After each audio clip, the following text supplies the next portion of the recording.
down St. Petersburg, Florida, you know, single mom, my sister and I. My grandparents lived in the town, and also my great-grandparents on my mother's side, so following that little line. But I didn't know too much anything. I mean, I felt blessed that I grew up with my great-grandmother and great-grandfather and every Sunday afternoon and all that, but that was about it.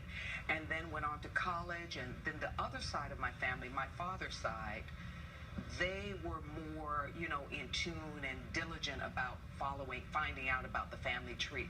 But it was such a small family and a little, you know, disconnect and stuff. So I would hear tales that a tree had been done, but I had never seen it or you know, or and what did you learn and where the Bassett name came from? Oh, well, you know, it's interesting growing up Bassett.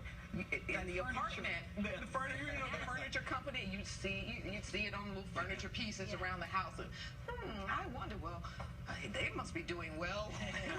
We aren't. Is there any canned eat? You know, that's probably the other side or whatever, the slave master. Found out that actually my name would have been Ingram.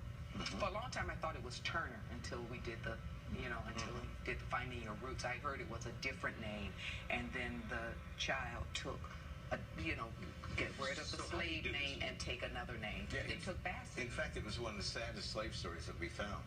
Her great-grandfather was William Henry Bassett. He was born in Virginia in 1846.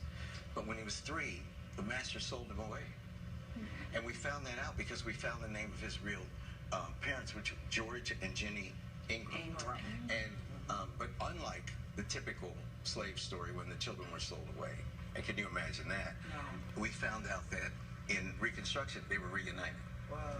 You know, it's also interesting. 40 miles away, and began to work for a young man who built a wood refining company that later became a furniture. And his name was Ingram. When freedom comes, off with the old, and I'll take this. How do you do it? Well, we have a team of genealogists, and we can send you a form, and you fill out the name of your parents and your grandparents, whatever you know, and most people don't know anything. I was telling Gail that when I started the series, which started with Oprah and Quincy and Chris Tucker, called African American Lives, I thought it was only African Americans who had what I call genealogical amnesia.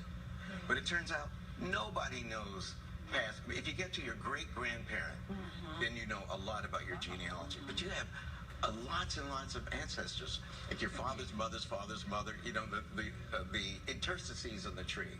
And nobody knows about these ancestors. And isn't this about, Doctor, about America's collective history?